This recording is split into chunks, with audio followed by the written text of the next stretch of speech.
दर्शनम्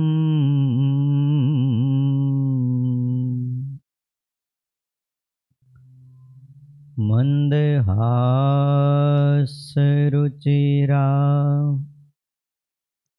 ननाम्बुजम्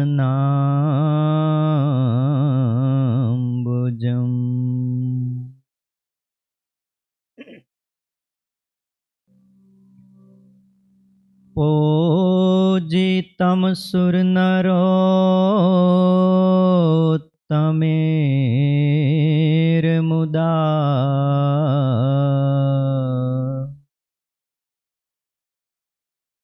धर्मनन्दनमहं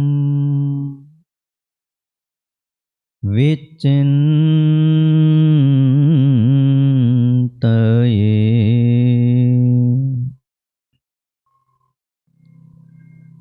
ॐ अवतारिणे श्री स्वामिनारायणाय नमो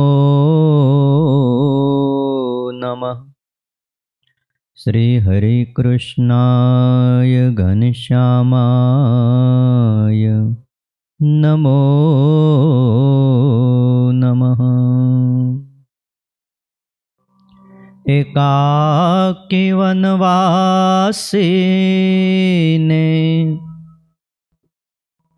कठिन तपकारिणे श्री नीलकंठ वर्णींद्राय नमो नमः। परात्पराय पुण्यश्रवण कीर्तनाय श्री सहजानंद स्वामिने श्री नारायण मुनये नमो नमः। बोलो श्री स्वामिनारायण भगवाननी, हरि कृष्ण महाराजनी, लक्ष्मी नारायण देवनी, राधारमण देवनी, सिद्धेश्वर महादेवनी, विघ्न विनायक देवनी, कष्टभंजन देवनी जय।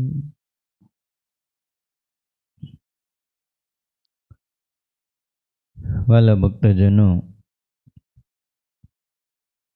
सर्वाधार सर्वोपास्य कर्तुम अकर्तुम समर्थ इष्टदेव भगवान श्री स्वामीनारायण,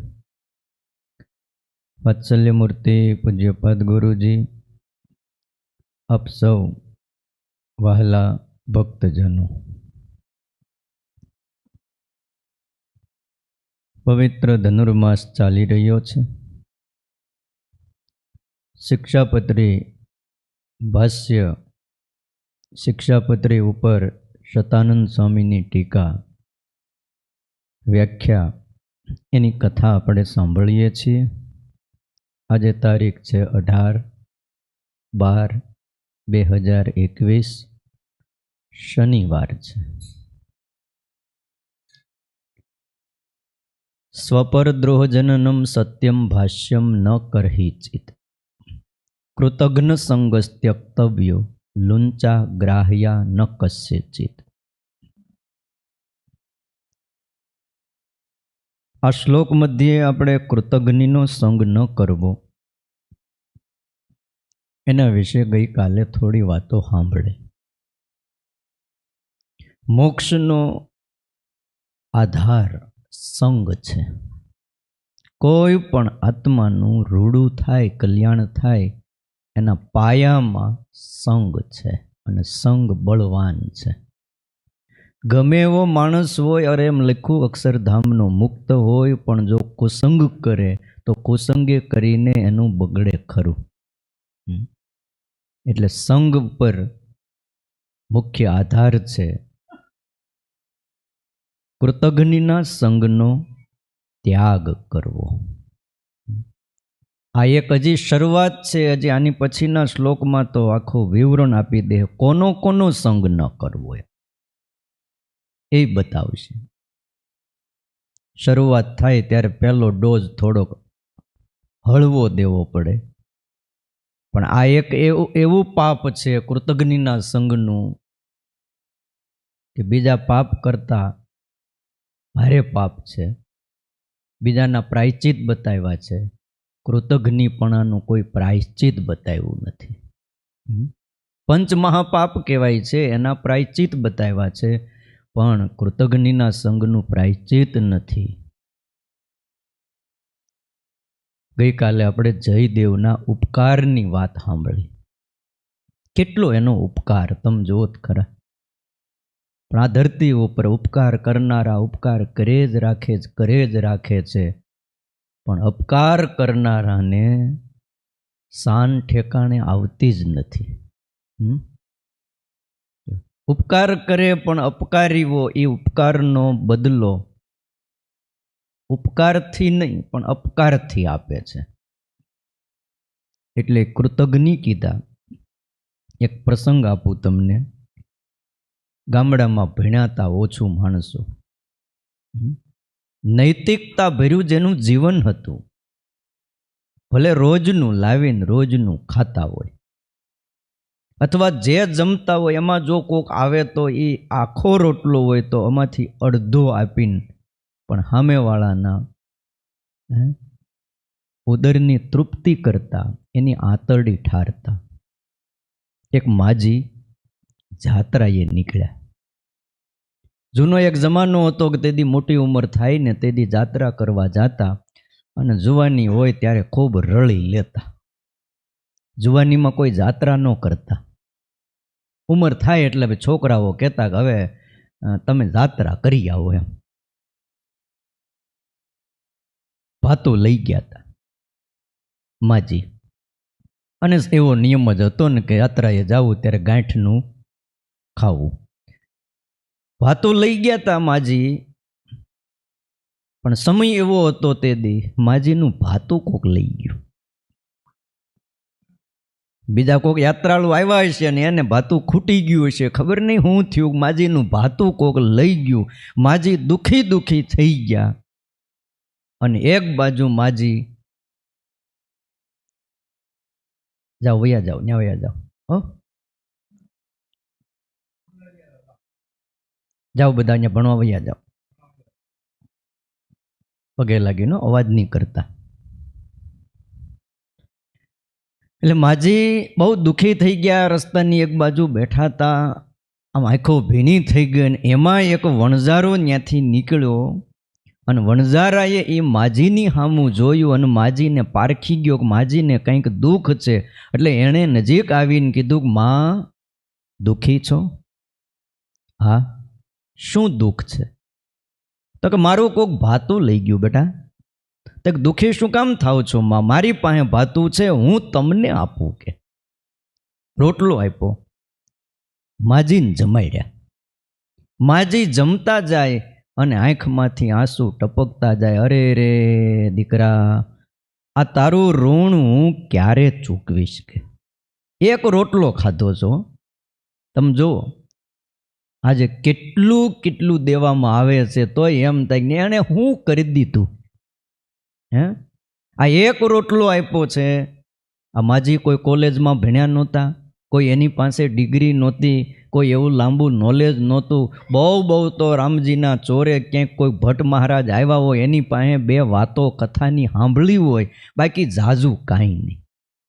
અરે એકાદશી આવે ને તોય પૂછવું પડે બ્રાહ્મણને કે ભાઈ ભૂદેવ આજ કઈ તિથિ થઈ? કે તથ કઈ છે? તથ એમ કહેતા. તિથિ પણ નહોતું આવડતું. આજે માજી રોટલો ખાઈને આંખમાંથી આંસુ ટપકતા જાય ને કહે છે કે બેટા આ તારું ઋણ હું ક્યારે જ ચૂકવીશ. એક રોટલો ખાધો એને પણ ભૂલતા નથી. પણ માણસ કહું છું ને આજનો એવો છે કે જેનું ખાય એનું ખોદે છે. કયું ભાઈ? હું અહીં બાજુના ગામમાં જ રહું છું. મારું નામ ગજરા છે. ભારે કામ પડે તો કહેજો. કે એમાં આ વાતને 5 વર્ષ પસાર થઈ ગયા. 5 વર્ષ વહી ગયા. વણઝારો માલની હેરફેર કરતો હતો. રાજાના વાંકમાં આવ્યો વણઝારો અને પકડાયો અને કીધું કે મા બાપ, મારો વાંક નથી, હું નિર્દોષ છું. ઘણી વાર એવું થાય કે વાંક કોકનો હોય ને કોક ઝડપાઈ જાય, અને નિયમ એવો છે કોકને ગમે એને પકડવો ખરો, એની ઉપર જવાબ દેવાનો હોય. એટલે હાંજ પડે કોકને હાજર તો કરવો જ પડે. તે જે લૂંટારો હતો, ચોર હતો, ગુનેગાર હતો, એ હાજર ન થયો, એ હાથમાં ન આવ્યો ને આ વણઝારાને પકડી લીધો. બિચારો માલની હેરફેર કરતો હતો એટલે એમ થયું કે આવડો આજ હોય, એને જાયલો, હું નિર્દોષ છું. ત્યારે કીધું તો કોઈ સાક્ષી લાવો, જો તમે નિર્દોષ છો તો કોઈક સાક્ષી લાવો. ત્યાં એને યાદ આવ્યું કે આ ગામમાં મારા ધર્મની બેન કહેવાય કે માં કહેવાય એવા ગજરા બા કરીને છે, એનું નામ હતું ગજરા. એને બોલાવ્યા. બાઈએ આવીને વણઝારાનો હાથ પકડીને રાજાને કીધું, રાજા આ મારો ભાઈ થાય કે હાથ પકડી લીધો અને જેલમાં પૂરો છો, મૂકી દો એને, કે આ કંઈ ગુનેગાર નથી. એમ કરીને ઘરે લાવીને રોટલા જમાડ્યા ને કીધું, જો ભાઈ આજ તારા ઋણમાંથી હું મુક્ત થઈ. એક રોટલો ખાધો તો જાત્રા વખતે, પણ ઋણ ચૂક્યું, ઋણ અદા કરે છે. સ્વામિનારાયણ ભગવાને ગરડા પ્રથમ પ્રકરણના 78માં વચનામૃતમાં એક વાત લખી છે. જેની પાસે પ્રથમ રહેતો હોય એની સાથે પોતા ન બન્યું. આ બધી બાબતમાં લઈ લેવું. જ્યાં પોતે રહેતા હોય, યા તો કોઈની આરે ધંધા બિઝનેસમાં પાર્ટનરમાં રહ્યા હોય, યા તો કોઈ સોસાયટીમાં ક્યાંક રહેતા હોય, યા સંતના મંડળમાં રહેતા હોય, અને પછી બીજા પાસે જઈને રહે, તોય જેની પાસે પ્રથમ રહ્યો હોય એનું જો કોઈ ઘસાતું બોલે તો ખમી શકે નહીં. ત્યારે બધા સંતને એવું સમજાય કે આ કૃતજ્ઞ નથી, જેની પાસે 4 અક્ષર ભણ્યો છે. આ સ્વામિનારાયણ ભગવાનના વચન. જેની પાસે 4 અક્ષર ભણ્યો છે એનો ગુણ મૂકતો નથી, માટે બહુ રૂડો સાધુ છે. એમ જાણીને બધાયને હેત થાય. પણ જેની પાસે પ્રથમ રહ્યો હોય એને મૂકીને બીજા પાસે જાય, ત્યારે પ્રથમ જેની પાસે રહ્યો હોય એની નિંદા કરે ને ત્યારે બધાને એમ થઈ જાય કે આ કૃતજ્ઞ પુરુષ છે. જ્યારે આપણી આરે નહીં બને ને ત્યારે આપણી પણ નિંદા કરશે, પછી એની ઉપર કોઈને હેત રહે નહીં. અને લખ્યું, મૃતાનપી ક્રવ્યાદાહ કૃતજ્ઞાન ન ભૃંજતે. રાક્ષસ કહેવાય છે, પણ જે કૃતજ્ઞ માણસ હોય એનું માંસ નથી ખાતા. મૃતાનપી ક્રવ્યાદાહ, મરેલો હોય તોય રાક્ષસો જે માંસ ભક્ષી છે, માંસ વગર જીવી શકતા નથી, એવા રાક્ષસો પણ કૃતજ્ઞનું માંસ ખાતા નથી. વિદુરજીએ કીધું છે કે નરકના જીવડા પણ આનું માંસ ખાવા રાજી નથી. લ્યો, જમપુરીમાં ગયો હોય ને તો ત્યાં નરકના જીવડા એમ કે ભાઈ રહેવા દો, એક દી ઉપવાસ કરી નાખશું, બાકી આ કૃતજ્ઞનું માંસ અમારે ખાવું નથી. ઘણીવાર માણસ બહુ કૃતજ્ઞ છે. કામ સરી જાય ને પછી માણસ ભૂલી જાય છે. પણ એટલું યાદ રાખવું જોઈએ શ્રીજી મહારાજના વચન કે જેની પાસે 4 અક્ષર ભણ્યો છે એનો ગુણ મૂકતો નથી. એક રબારી હતો. તમને એક વાત કરું. હાથમાં લાકડી લઈ બકરા ચારવા જાય. તળાવને કિનારે એક વૃક્ષ, અને વૃક્ષને ટેકો દઈને બેહે. તળાવમાં કેટલાક બગલા, કેટલાક માછલાઓ હોય. એમાં એક બગલાને માછલા પકડવાની ટેકનિક કહેવાય ને, જુદા પ્રકારની હતી. દરેક ચાંચમાં પકડી લે માછલું બગલા, પણ આ બગલાની ટેવ એવી, ચાંચમાં માછલું તો પકડે પણ પછી ઊંચું ઉછાળે, ઉછાળીને પછી પાછી ચાંચ પોળી કરીને અધ્ધરથી પકડે. જો ચાંચમાં આવે તો ખાય, હેઠું પડી જાય, જવા દે. હા, હવે આવડો આ રબારી તળાવની સામે કાંઠે ઝાડને ટેકો દઈને બેહે અને રોજ આ જોવે. એટલે આ કમાલનો બગલો છે હો. હા, તે આ માછલું ઉછાળે અને અધ્ધરથી મોઢામાં પકડી લે. તે આપણે કંઈક આવું કર્યું હોય તો? હાવ નવરો બેઠો તો, મગજમાં એક વિચાર આવ્યો અને એણે ભાઈ લાકડી ઉછાળી, એની પાસે લાકડી હતી અને પ્રેક્ટિસ કરી. પહેલાં તો હાથમાં ચાલવાની પ્રેક્ટિસ કરી અને ધીમે ધીમે ધીમે ધીમે કરતા અને આ સીધી મોઢામાં ચાલે દાંત વગરનો થઈ જાય. હા, રોટલા શું ખાવા, શીરો ખાઈ શકે પણ રોટલા ખાવા અને બીજું ખાવું કઠણ પડે. એટલે એણે પછી અભ્યાસ કરતાં કરતાં કરતાં એવો અભ્યાસ કર્યો કે લાકડી ઉછાળે અને અધ્ધરથી મોઢામાં ઝાલે અને ધીમે ધીમે ધીમે કરતાં લાકડી કાઢીને ભાલો લીધો અને ભાલો આકાશમાં ઉછાળે મોઢામાં સીધો પકડે, ઝીલી લે. આવો અભ્યાસ થઈ ગયો અને એમાં કોક પછી નીકળ્યું ને એણે જોયું, એલા એ છે ને બાકી કારીગર છે એમ.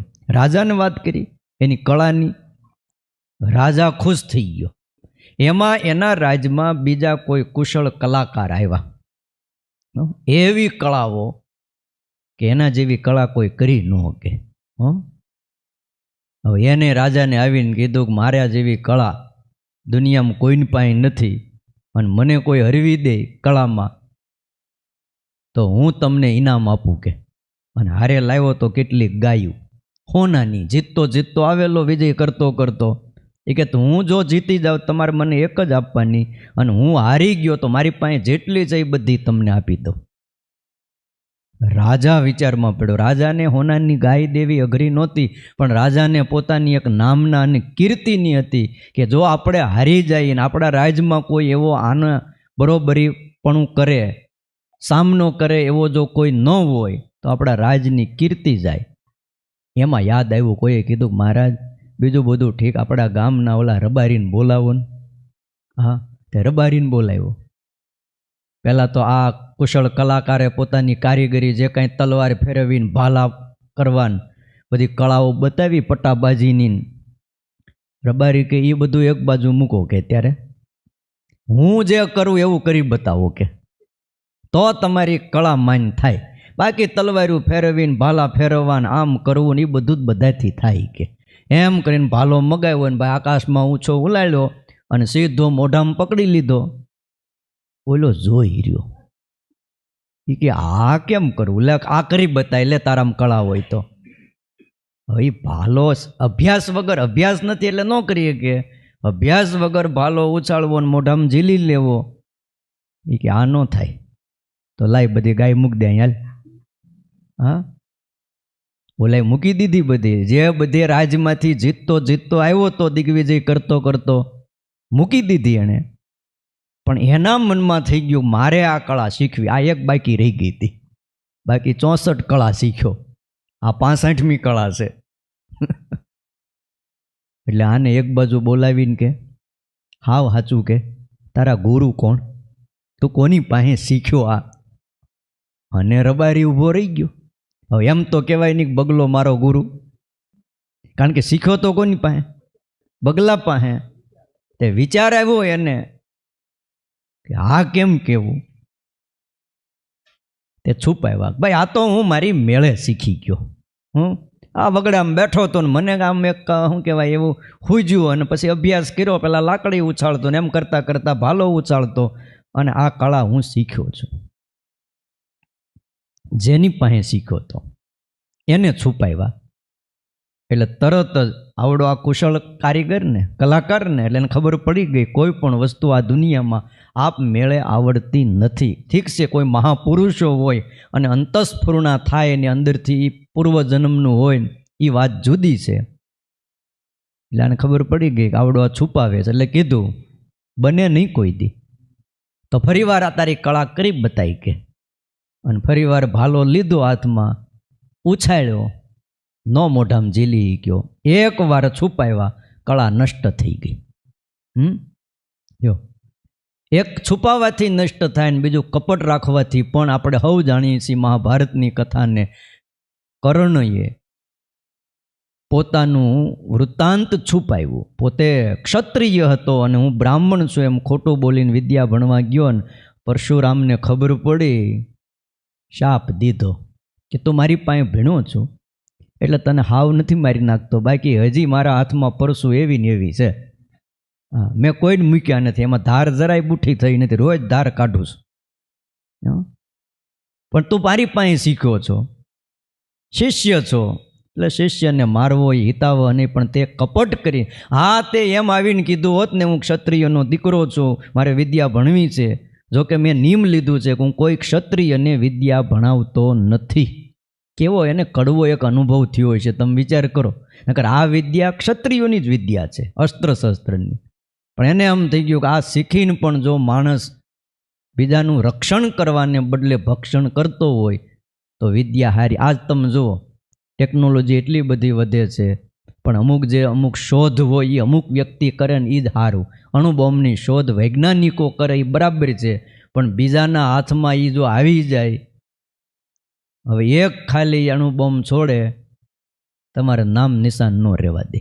કયો નામ પાછું અણુબોમ્બ, પણ ધડાકો થાય ને શહેર નાશ કરી નાખે. બોલો, એમાંથી ઝેરી પદાર્થો નીકળે કે એનો કોઈ ગંધ લઈને તોય માણસ મૃત્યુ પામી જાય. એટલે અમુક પાસે અમુક કળા હારી નહીં, કળા નષ્ટ થઈ ગઈ. શાપ દીધો પરશુરામે કે ખરા સમયે જા કર્ણ, તારી વિદ્યા તને યાદ નહીં આવે. અને બન્યું જ એવું, જ્યારે ખરાખરીનો ખેલ આવે ને તે મંત્ર જ યાદ ન આવે. ઘણા વિદ્યાર્થીને એમ થાય, હો પરીક્ષા લેવા બેહે ને એ યાદ, એ નથી યાદ આવતું, એનામાં પાયામાં પણ કંઈક હોય છે. કે એણે એના ગુરુજનોને શિક્ષકોને પ્રસન્ન ન કર્યા હોય. એટલે ખરું ટાણું આવે ને લખવા બે, ઘણા વિદ્યાર્થી કહે મને બધું ગોખીને ગયો તો, પણ ટાણું આવ્યું ને પરીક્ષા દેવા બેઠો ને બધું ભૂલાઈ ગયું. એટલે કીધું કે ગુરુ પ્રત્યે શિક્ષકો પ્રત્યે આદર ભાવ એ બહુ જરૂરી છે. ખ્યાલ આવ્યો? માતા પિતા પ્રત્યેનો આદર ભાવ એ બહુ જરૂરી છે. અને પાયામાં શિક્ષણ અપાતું, ઘરની બહાર નીકળતા ને તો મા બાપને પગે લાગીને નીકળતા, ભગવાનને પગે લાગીને પ્રાર્થના કરીને નીકળતા, ગુરુને પગે લાગી દંડવટ કરીને નીકળતા. શું કામ?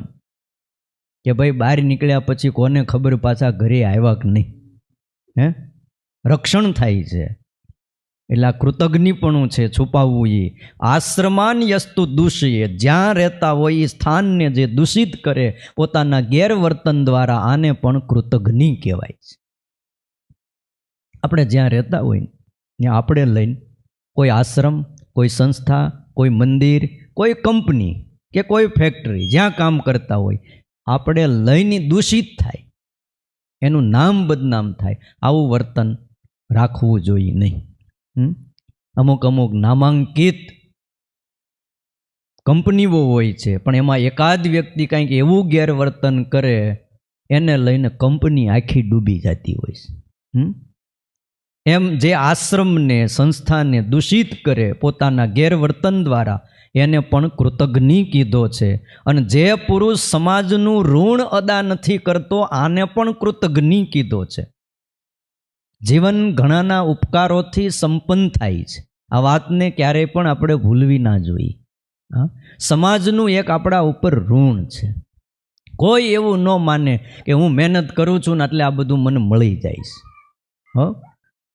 કોઈના પણ ઋણ વગર કોઈ પણ વ્યક્તિ કોઈ ઊંચાઈ ઉપર પહોંચતો નથી. સમાજનું પણ ઋણ છે, સમાજનું લઈ છે કે નહીં. એટલે આ ઋણને આપણે અદા કરવું. કેવું કૃતજ્ઞપણું છે. એક ઋષિના આશ્રમમાં આપણે ત્યાં કથા છે, એક કૂતરો રહેતો હતો. ક્યાંક એવી વાત આવે ને એક ઋષિના આશ્રમમાં એક ઉંદરડી રહેતી હતી, એવી પણ એક વાત આવે. ઋષિ બેઠા હતા અને ઉંદરડી ઠેકડો મારીને એકવાર ઋષિના ખોળામાં પડી. એમાં શું થયું? બિલાડી વાહે થઈ. એટલે ઉંદરડી છટકીને ભાગી.